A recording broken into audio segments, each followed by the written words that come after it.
Bugün kısa bir röportaj yapıyoruz seninle. Senden bilgi almak isteyen ve yaptığın iş hakkında detaylı bilgi alıp bu işi yapmak isteyen yüz binlerce insan var.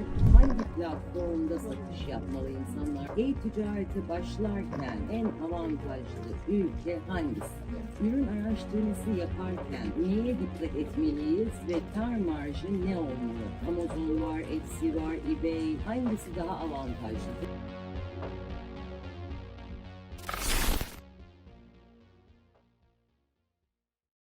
Hepsi birbirinden cazip, hepsinde çok güzel paralar kazanılabilir. Fakat Etsy ve Amazon platformu dropshipping'i kabul etmiyor. Yani sayfalarında böyle yazıyor. Dropshipping'i kabul etmiyor mu? Etmiyor, politikalarına aykırı. Yani dropshipping iş modeliyle başlamaya çalışan bir insan bu platformlarda pahalı eğitimler alıp, pahalı yazılımlar alıp bu işi yapmaya kalktıktan belki bir ay sonra hesabı kapanıyor. Ve hem verdiği parayı kaybediyor, hem verdiği zamanı, hem de umudunu kaybediyor. Belki bir daha da o şeyleri yatıracak parası olmadığı için e-ticarette başlamadan bitiyor yanlış yönlendirmeler yüzünden. O yüzden hangi iş modelinde çalışılacağı önce önemli. Yani eğer dropshipping ise Shopify ve eBay en ideal.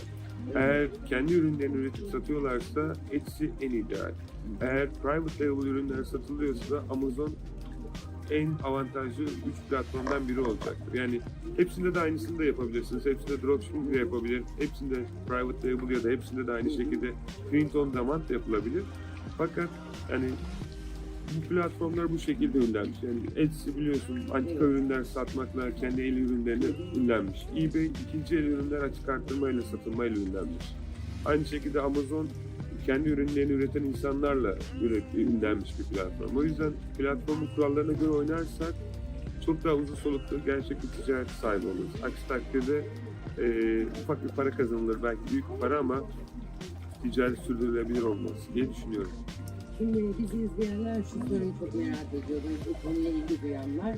E-ticarete başlamak için eğitim almak şart mı? Eğitim almadan da bunu insanlar yapabilir mi? Ya aslında bence bu çok güzel bir soru. Bence herkesin de aklındaki soru. Ben şahsen eğitim almadım. E-ticarete başladığımda çalıştığım yer bana eğitim verdi. Satış üzerine çok kapsamlı bir eğitim. İnsanlarla nasıl konuşulacağı, insanlara nasıl yönlendirileceği ve o eğitimden sonra ben satış rekorları kıldım. Yani bana göre ta ki o zamana kadar da kendinize Londra'dan iyi bakın. Hoşça kalın.